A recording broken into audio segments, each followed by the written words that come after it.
Well, good morning, gentlemen. It is Saturday, November 2nd. Um, 9 days out from the start of the season? We've got a chance to talk to some high school coaches the last week. Um, Football didn't go so well for some people yesterday. Went well for some people. Um, Either way, the inevitability of season is right around the corner. College wrestling started this week. Yeah. It starts, it continues through the weekend today and tomorrow. Um, the World Championships just finished. We started talking about that. David Taylor loses in the first round. He comes back and gets bronze. Same with Vito. Vito took bronze as well. Yep. Yeah. Yeah. Yep. So, what did you get? What were your thoughts on the comeback? To I get thought bronze. watching it, Taylor and Sadulev, not sure that's how you pronounce it, but that's what we're going with. That guy, he's the master of defense, Sadulev. Yeah. I don't know. You don't want to say Taylor didn't prepare, the right way, but Taylor's so offensive.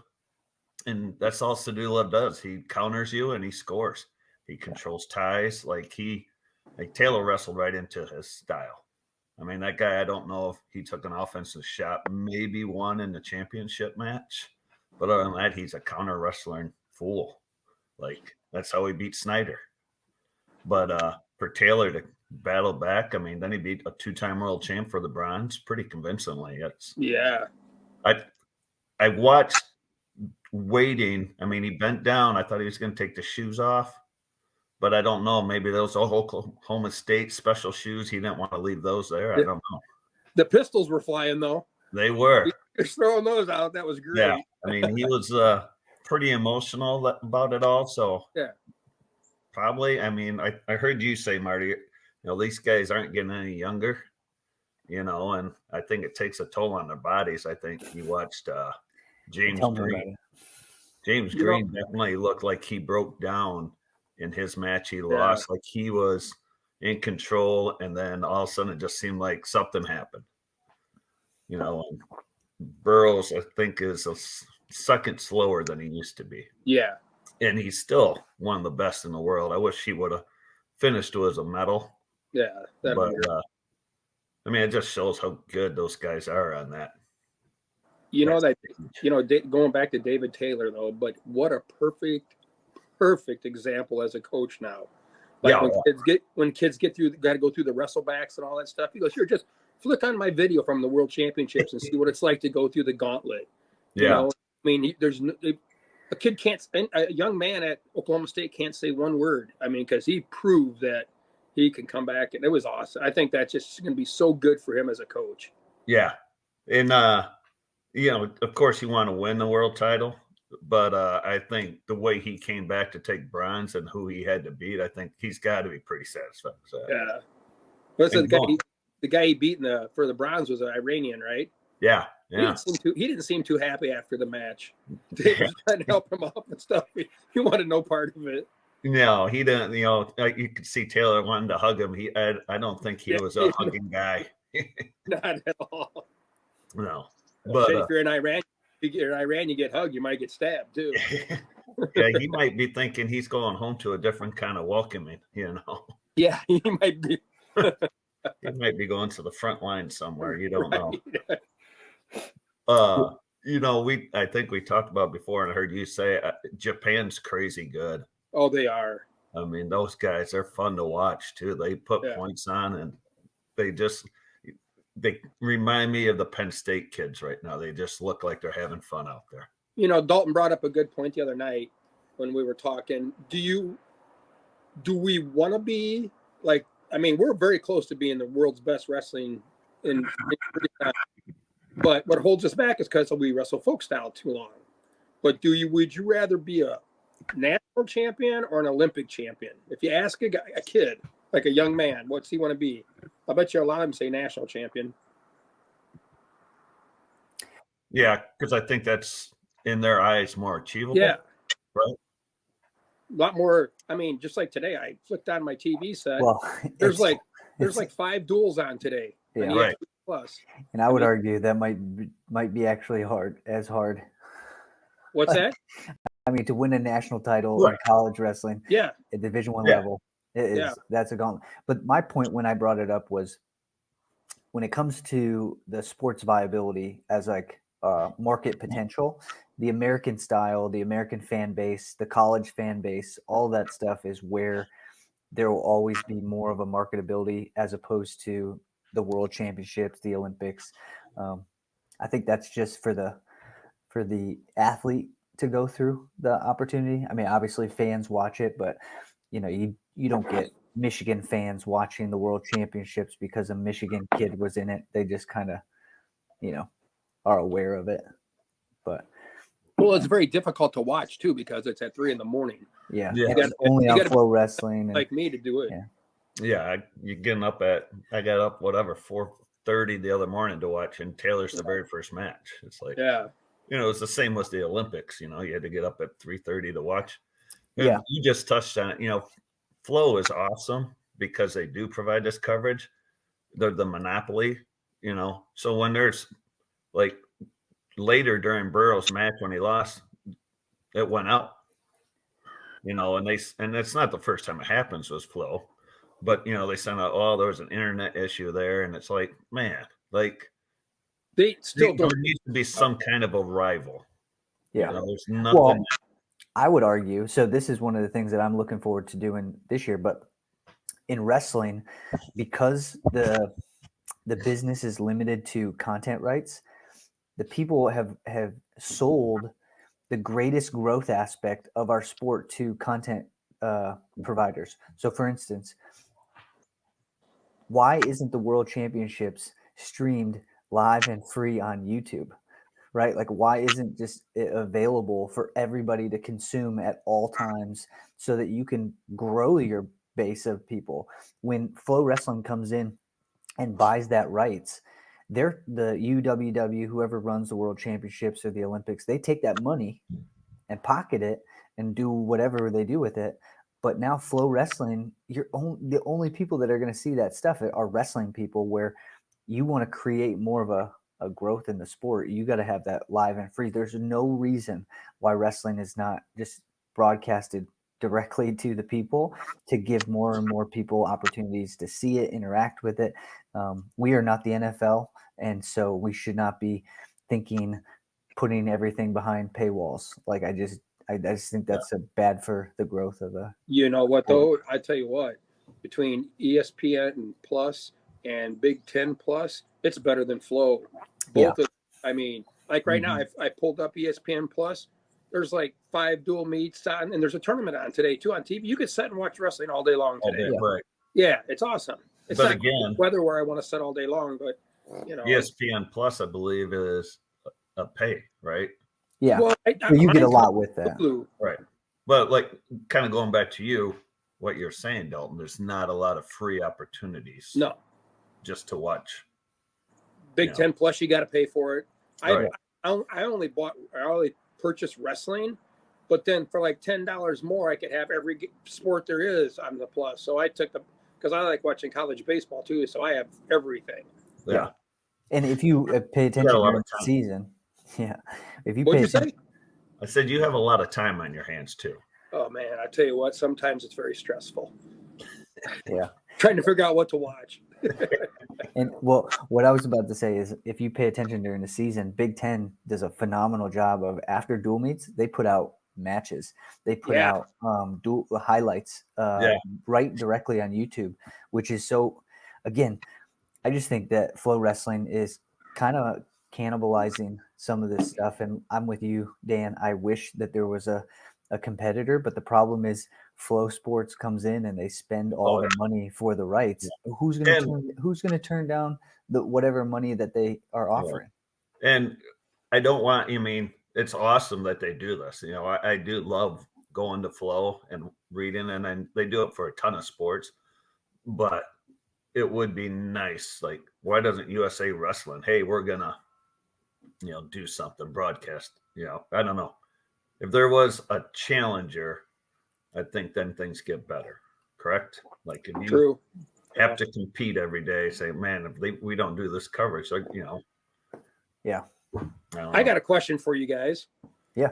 let's go. Still, it's about wrestling. It's about the Big Ten.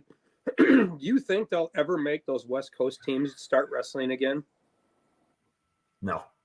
You don't. No, too much of a cost. What? Too much of a Too much cost. Yeah, and there's no revenue that's going to come from it. Yeah, I think you look, and I was hoping they would, but when you factor in everything that goes into that and then travel, I mean, you're UCLA and you got to travel all the way across the country to Russell Rutgers. Yeah. Well, are you guys following? Are you guys following? They're not getting any financial return on those, which is sad. That's why. But yeah, they're not going to get anything on that investment. Are you guys following the current like lawsuit that's happening when it comes to all this stuff? No. If you go again on YouTube, you can search Intermat. They have a interview with Matt Valenti, who is the head coach at Penn, and Matt Valenti was a athletic director also, so he has like a little bit of a different perspective on it. But he gives kind of context as to what could happen when schools start to opt into the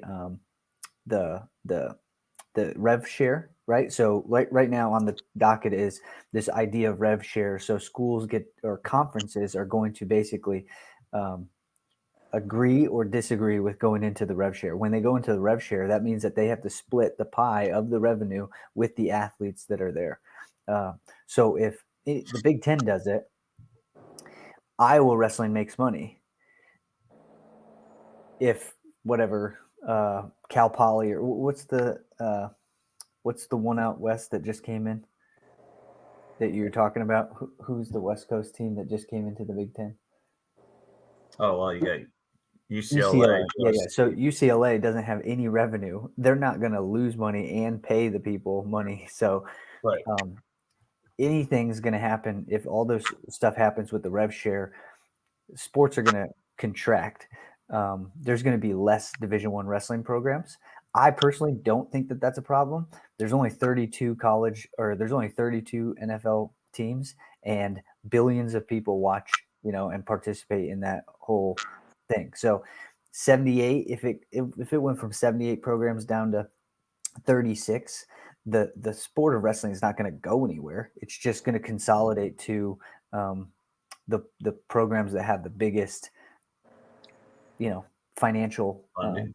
Yeah. Well, it's not just funny. It's just they get 10,000 people to dual meets every week. Yeah.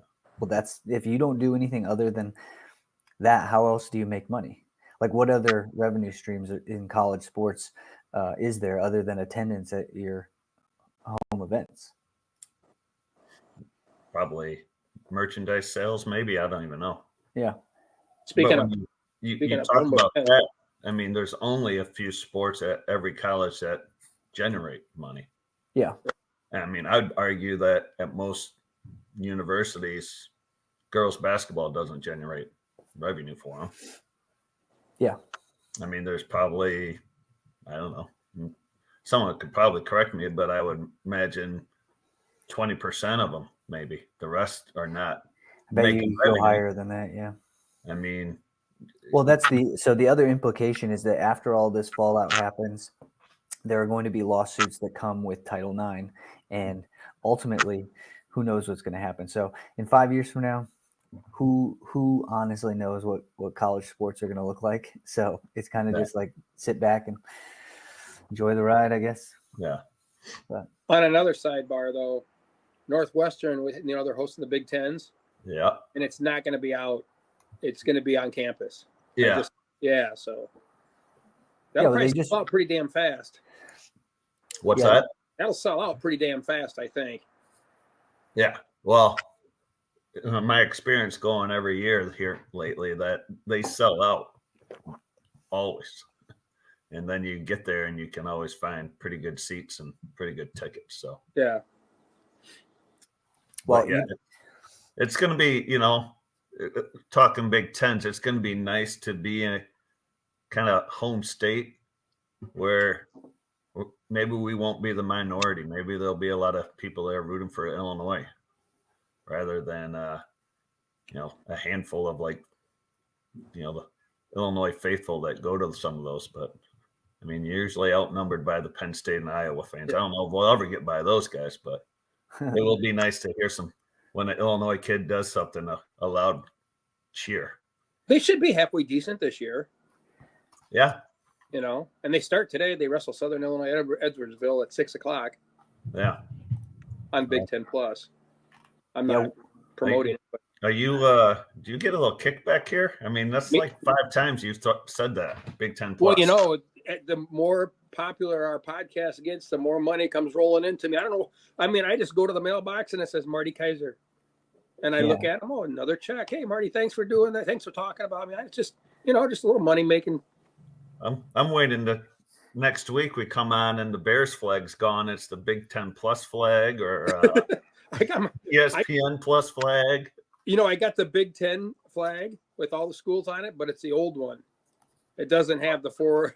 Wait, does it only have 10 teams? Yeah, it's a collect. No, it doesn't have that. It's collector's item. I'll even sign it. Well, let's go back for a second and go back to Illinois and the Big Ten. Depends on if they're going to have a lineup that is going to compete with the Iowa or compete with Ohio State or compete with Penn State, which right now I was just looking, they have 1, 2, 3, 4, 5, 6, 7, 8, 9 of the 10 guys in the rankings. Only 3 in the top 10 rankings or 4 in the top 10 rankings. I was going to bring up this because it's another thing that I sometimes forget about, but Tony Alvarado, former wrestler at Belvedere North, is at Illinois. He's projected right now, it looks like at 157 pounds. Yeah. Unfortunately, they've put out Kressler. Yeah, where's he from? He's a grad transfer from Iowa State. He beat Tony in the wrestle off. That Kressler kid? What is AASS? I think he started at Campbell University. He did. He was at Campbell a couple of years. Went to I don't know, 7th year maybe. I saw that he's working on his doctorate. Yeah. Yeah. Well, he's a grad transfer and beat Tony in the wrestle off. So what was the do you know the score? He ended up pinning him. And they weren't open wrestle offs, were they? I don't know. They weren't open to the public. They weren't out. They were probably just in the room. Yeah, I don't know, but I guess they were pretty even on their feet. So I've heard, and then kid got good on top. Yeah, got legs in, and it was a. Just reading it by, I mean, it was a national qualifier a couple of years ago. I think he went 2-2 at NCAA's. I mean, he's currently ranked 23rd. Yeah, it's a good pickup for Illinois there. I mean, what color medal is that? 23rd. I think that's an aluminum. Right? Or is that one of those false ones? Is it just, or is it a ribbon? Hollow in the middle. All I know, Marty, is if you're a top 25 wrestler in the Division I circuit, you're a pretty damn tough wrestler. So, even if you don't get a medal for it, you sure are pretty tough. Well, okay, so I wanted to bring up Tony because we're talking about Illinois, but last night I actually got a chance to catch up with Zach Young, who's father of Colin Young, who's at Oklahoma State. And we were just talking, and I was almost forgetting, like, oh my God, I can't believe that Colin is actually at Oklahoma State training under, David Taylor, wrestling with the guys. He told me some little bit behind the scenes of him wrestling with Hamidi and some of the other guys in the practice room. Cam Amin, the transfer from Michigan. We have a couple of people out there that I'm excited to kind of follow. He said he's going to the Michigan State Open. I would assume that Tony's going to go there as well. So that would be a good thing. And I have to start putting a list together of kids that are from the area that are out there competing at the college level so that we can kind of follow those individuals as well. And Cam Amin, I think, is the guy in front of him. What's his 10th year in college? Yeah. Well, you just wait 10 years and you can be the guy. So one thing that I kind of like, I was thinking about when it comes to all these transfers, grad transfers and stuff like that. I remember there were a lot of politics when it came to kids that were on scholarship versus kids that weren't on scholarship. So if you were not on scholarship and you could beat or go back and forth with the guy who was on scholarship, the coaching staff would tend to favor the guy who's on scholarship because that was the guy who they wanted to compete. Well, now knowing like a Cam Amin transfers, they pay him a bunch of money through NIL, whether it's donors or so and so. If there's a younger guy who's climbing the ladder and capable of like taking the spot, what's the likelihood that these programs start like accommodating their donors and letting certain guys wrestle as opposed to letting, because I'm not suggesting that they're getting whooped. I'm suggesting that they're going back and forth with a guy, and and then they just choose the other athlete, the one who's getting paid, who's got the financial interest tied to the alumni. Now, I'm not saying that with Cam Amin, because Cam Amin is obviously he beat the Bull, he beat Marinelli at the Nationals. He's a very accomplished wrestler. But just in general, that grad transfer stuff where you pay people, it's hard to not want to get the guy you paid for to wrestle, right? But you just think of those guys that get paid, and then those younger kids get the scholarships, right? So you get both. So see some young kids on a full ride through the scholarship, and the other guy's getting paid NIL money. So well, that's assuming that's how it works. Well, it does kind of work that way, I've heard. but you have to. But say if there's a dollar amount that you have to achieve, you're still going to have to achieve that dollar amount. Which in some programs it's no problem whatsoever. Yeah, right. Some programs are probably no problem. I think they might, if it's you're battling back and forth with that guy that transferred in, let's just go. We'll use Young and Amin. If Young is going back and forth and it's pretty even, you're going to have them at just like they did, I think, Iowa. You put them both in the open. Yeah. Who's going to compete better for us when it matters? Who do we look at? I mean, at the end, it's a business for these guys. Who's going to give us the best opportunity to bring a team trophy home? Yeah. Right. There's a good article in the Cedar Rapids Gazette today about Iowa and the Gabe Arnold and Nelson Brands, and then what's his name? The kid from Minnesota. Is that Kennedy? Yeah, Kennedy. Those three guys are trying to do weight classes, and Gabe Arnold said, and eventually the man upstairs makes the decision. And they're like, "What do you mean the man upstairs?" He goes, "Up there looking down." Like talking about Dan Gable? No, Brands. Yeah. I mean, it was a great article. It was basically they were featuring Gabe Arnold. I was going to ask you about that because I saw their lineup, and they got Brands at 74, Arnold at 84, and in the article it brought up, Kennedy's out this week because he just came back from Worlds. Right. But I don't know if he's where does he fit in? I don't know. Red shirt? Yeah. It's a long season. It could be decided, and then one could get injured and the other could fill the space. So, and through the rumor mill, I heard that Arnold and Nelson wrestled off.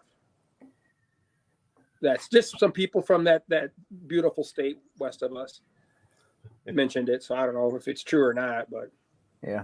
You say Tom Brands didn't call you himself? No, I mean, we you know what? I think he got a new number. Yeah, I keep calling it just goes, or did he block you? He might have blocked me. He started watching the podcast and he saw you wearing that Illinois sweatshirt. And he's like, "What the hell are you doing, Marty?" You know what? You gotta love Illinois, right? Their football program's doing great. Wrestling's going to be good. Supposedly, they said their basketball team's going to be pretty damn good too. Some basketball people I talked to. So, I've lived here for 36 years. Yeah, I lived in Iowa for 24. Okay. Something like that. I'm okay with it. I'm just saying Tom Brands isn't going to like it if he's. That's all right. You want me to pull it up? No. I got Iowa. You do have a shirt on underneath, right? I do. Well, you got to go through layers. It's Illinois, then Minnesota Vikings, then Iowa. I see. So they're the closest to your heart. Or they're the ones that drive me nuts. Yeah. Football program. Yeah, that's funny.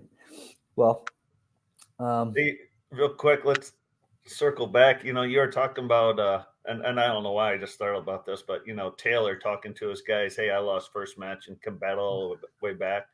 I mean, Jimmy Kennedy, I think, right? Senior year, lost very first match at Not senior. I think that was his sophomore year. He lost first round to a kid battle from all the way back to fifth. Yeah, he lost to a kid from Bucknell, and that okay. Yeah. I knew it was one of those years, and I kept thinking, like, man, he's going to come all the way back for third, and then he ran out of gas in the Russellbike semis. And just knowing those two guys and how they compete and how they respond to situations. David Taylor won everything in high school, and he gets to college, and he loses the first two national titles. Like, that's pretty incredible to continue through. And he had adversity, and he's always responded to it really well. Obviously, Jimmy Kennedy's like legit one of the toughest human beings I've ever encountered. So, I think that program from a mental coaching standpoint they're going to be, perfectly fine. I think they're going to be tough this year too. Yeah. I really do. And they'll surprise some people. Yeah, I think so. Yeah, I think people are looking for it, though. I think they're looking for somebody to challenge Penn State, and they don't believe Iowa can do it, so they think, oh, maybe a Penn State grad can. I didn't realize, I guess I followed and saw what Iowa was getting. I didn't realize their lineup until I saw it on paper. I mean, they got a pretty. Yeah, they're tough. They're definitely I think they got to find someone at 25, right? Yeah, right. Yeah. I mean, that's a huge, I think, hole for them. I'm excited for their heavyweight. I can't wait to see what he does. Yeah, now that he's like 250 now, I heard. Full-time training. Yeah. I read his article where he talks about this is the first time he's ever focused just on one sport. Every other time he's been playing a sport, but he had another sport that he was training for at the same time. Yeah, he's a 3-sport athlete. Yeah. Good, too. Yeah. I saw him back when the World Cup was in Coralville, and he was like working a mat, and he was up walking around, and I went right over to just like walk next to him, see how tall he was. I bet he's 6'4". I mean, he's tall, and that was when he was wrestling 250 or 215 or 220 or whatever. Now they said he's put it on the weight. Yeah. Yeah, I can imagine he's. I mean, wrestling and football are just different. So if he's an athlete and he's got good genes, I'm sure he's adapting to the training pretty well. Well, to try to do both at that level is insane. Yeah. It'd be tough. I mean, they had a guy back. I can't remember. He was heavyweight, but he was a all Big Ten center and all Big Ten wrestler in the same year. Single, I'll think of it. He's about my age. Yeah. Well, Nebraska has that kid that. Yeah. I was just gonna say, is he gonna wrestle still? I mean, he's been playing. I mean, I think he started last year for him, or he played a lot on football. It was cool to see his development as far as not just his wrestling skills, but his body. After wrestling and losing weight and just kind of it was great. He was a national qualifier. Yeah. Everyone is out of the Big Ten. Yeah. Well, they should be. They should be. But I mean, not taking anything away from him. I mean, especially at the heavyweights. Yeah. It's a tough weight class. Yeah. Yeah, it is. Cool. Well, I mean, I guess we're gonna get Jake here on in a minute or two, hopefully. Then what I'm gonna do is I'm gonna curve out then because I got everybody at the house. Yeah, we don't want you around. I mean, I don't have much to offer anyhow usually. Yeah. All right, guys, I got to go. I got a really busy day. I got a lot going on. Okay. So we'll see you on Wednesday, right? Yeah, I'll see you Wednesday night. Okay. Hopefully. Welcome to the podcast, Jake Messink, head wrestling coach at Harlem. What's up? How you been? Good, busy. I mean, depends what aspect you're talking about. The kids, the wrestling program, the surgery I had about a month ago. It's been everything. So. Oh, cow. Nonstop. Well, yeah. I mean, if you want, I know you mentioned it to me that, or did I see it? I forgot what I saw. I think I talked to you about it, but you had a little surgery, and then did that put you out for a while, or what? Yeah. So I had a little Labor Day surprise. I just fell off the whole morning, and I thought, maybe I'd try to eat, and I couldn't hold anything down, and it lasted for about 5 or 6 hours, and my wife was finally like, "Hey, I think you need to go to the doctor." So, I ended up getting there like 2:59. They closed at 3, the walk-in clinic, because it was a holiday, so they were closing early. Um, but anyway, I got in and they sent me to the ER right away, and within like 4 hours, I had to get my appendix taken out. So, Oh, um, jeez.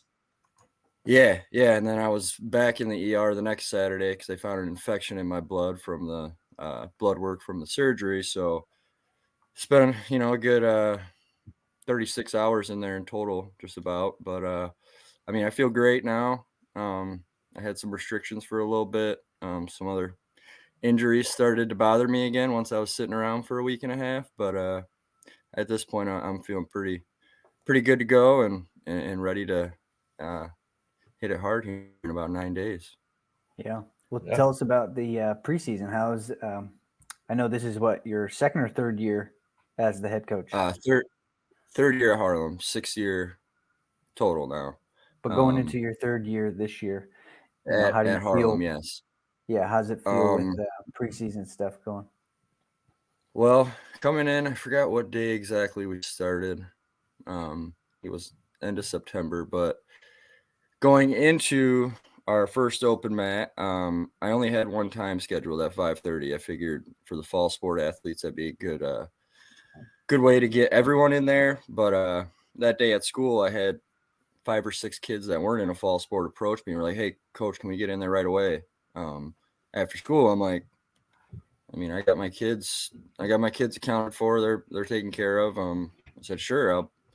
And I had already, they didn't know it, but I had already written up strength conditioning workouts. Like I had like 8 exercises. I found this old textbook that had wrestling specific preseason, during season, postseason, like what exercises to include, things like that. So I put them through about a 45-minute workout, and then we do open mats. And I had, I think, 32 kids show up on the first day that's without football. So I had 32 kids show up.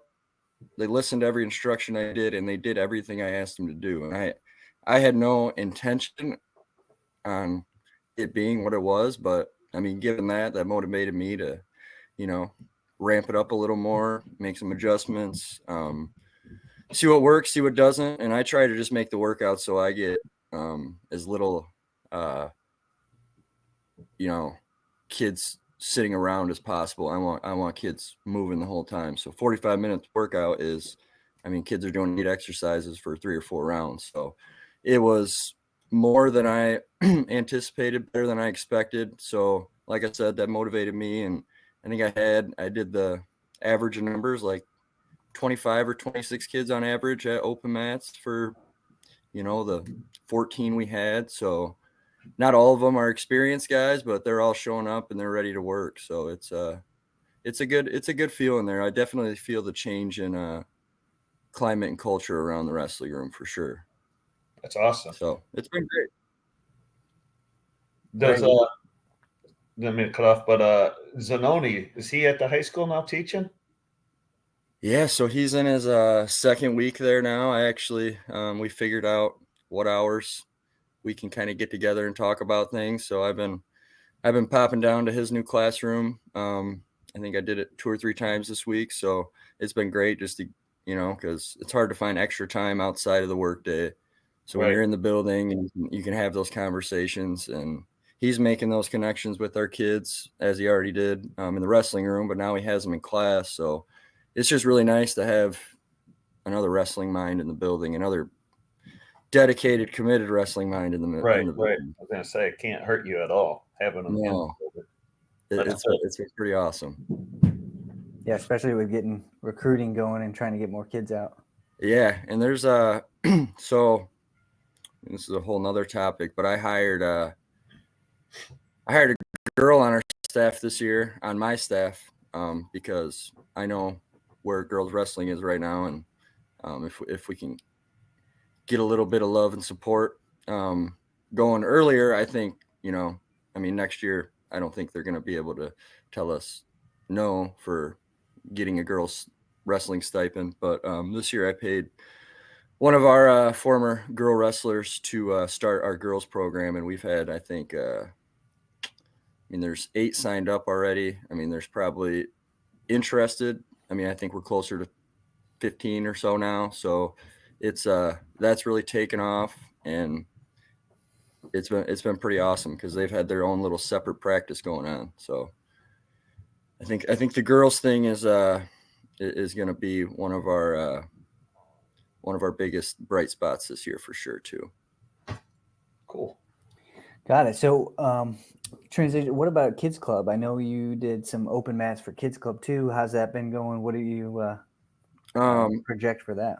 Kids Club. I mean, it's it's still we're still adding coaches because I think that's the biggest thing is getting more support from just knowledgeable, experienced coaches. And I think we got a couple younger guys up there now helping out. So I think I'm not sure about our numbers right now. I mean, I know they're getting better. I know last year was better than it was the year before. And I expect this year to be better than last year. And I know I was up there because they had open mats.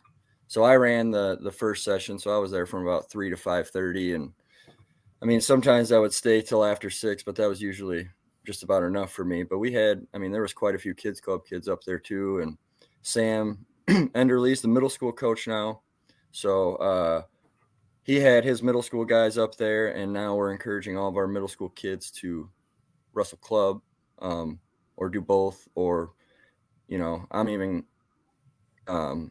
I'm encouraging kids to go to the club practices because I know where that can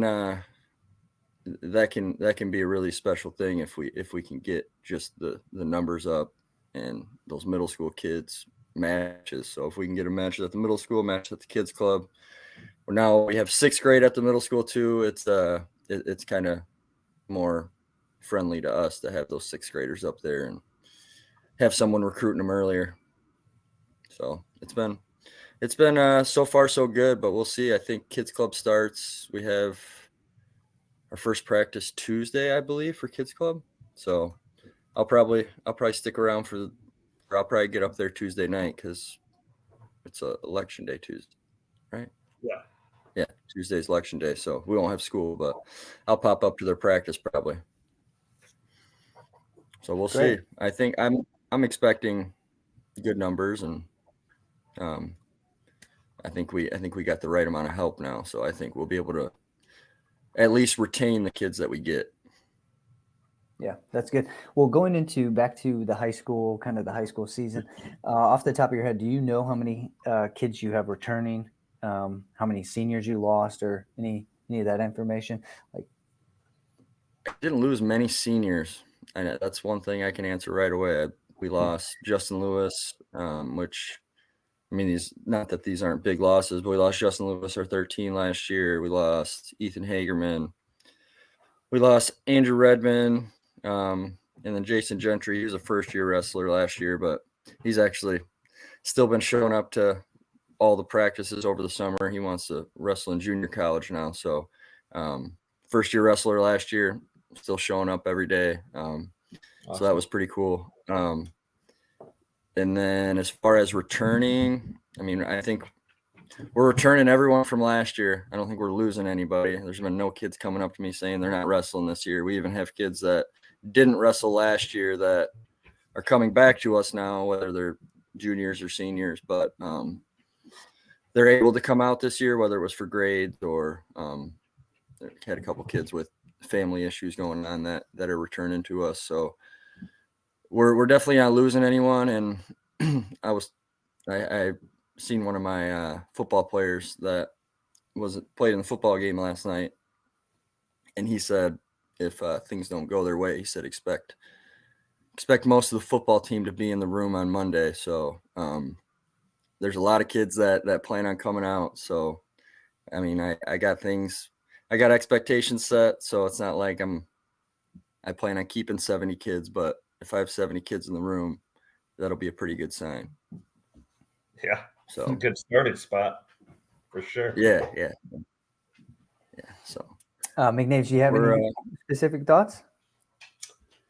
No, like as far as Well, no, it's all good. I was just gonna get into asking about the season and like some of your tournaments and what are you looking forward to this year? Like, I know you obviously hosted the Dvorak again, but just from the team aspect, you guys have any events that you're excited about? Yeah, so we added I'm trying to I go through all the emails I get from the guy that sends us all the openings of teams and whatnot. So this is the first year I've kind of really had after having the same schedule for 2 years, slightly different schedule. We added a couple girls tournaments last year, but that was the only real difference. So I kind of had a gauge of what tournaments were working for us, what tournaments we could probably change. So we were in Neuqua Valley, which was I think it was either 8 or 12 teams. There was a couple. Montini was there. There was a couple of solid schools, but we were also traveling an hour and a half to wrestle 2 or 3 matches. So in place of that, I got us an East tournament this year, which has quite a few teams. And it's right in our backyard, and it's a 2-day tournament. So hopefully we can get kids more matches with that one. So that's one of the new ones we added. And then we're also, I added Dixon duels, which we wrestle Sycamore, Dixon, and Galesburg and one other school, which I think it will be a pretty solid competition for us. I've tried getting in the Sycamore tournament. We couldn't get in this year, but we're on a list. So I'm trying to build a schedule that we can get the most matches and more geared towards where we're at, because I think Dvorak is plenty good of the best competition. I didn't need to add anything of that caliber, but where we're at right now, I think East will be a good test for us. I think those duels will be a good test for us. Yeah, and I just think getting kids more duel matches, because I feel like, I don't know what happened, but we went away from that a little bit, and I feel like that really can build team culture if you can use those as learning moments, and especially if kids lose team points or if kids get a pin in the last 30 seconds, you can use those as learning moments as you're trying to build a full team. So I'm looking forward to this year's schedule. it's going to two things came to my mind as you're talking, and I'm out of the game of scheduling tournaments now and everything, but have more tournaments gone to like the round robin, kind of like the Sycamore, where you're guaranteed 5 matches? Do more tournaments offer that? I think as these tournament like East, it went from a 1-day to a 2-day. I think they still might. I haven't been in this tournament yet, so I think they run a straight bracket. But I think once you get some of these tournaments, once you get above a certain number of teams, it's almost better to run it like that, because those depending on the draw, and you got to seed those big tournaments, Right. From top to bottom. So that's why I wanted to get into Sycamore. I really like that pool style tournament, because if you got a kid that may not be ready for varsity, but it's pool style, they lose their first 2 matches, they're going to be wrestling against kids that are more their skill level. So Yeah, hopefully we can get in that one next year. Would agree. I used to love the Sycamore, because when we went to the Cheesehead, sooner or later you're wrestling kids your own ability, either being at the high level or the lower level.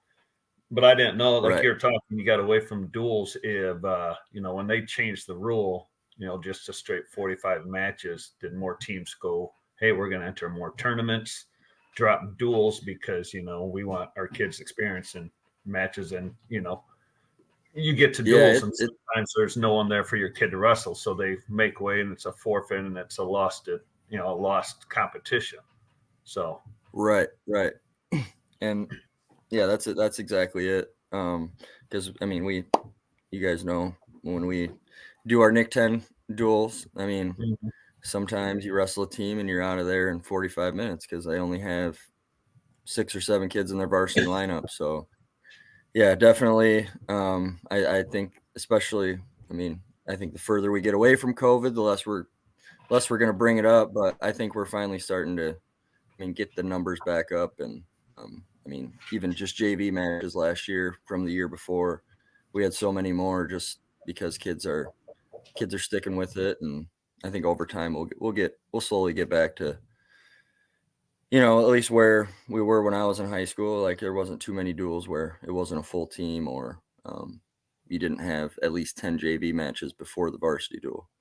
So hopefully we can get back to duels being more matches again. Yeah, absolutely.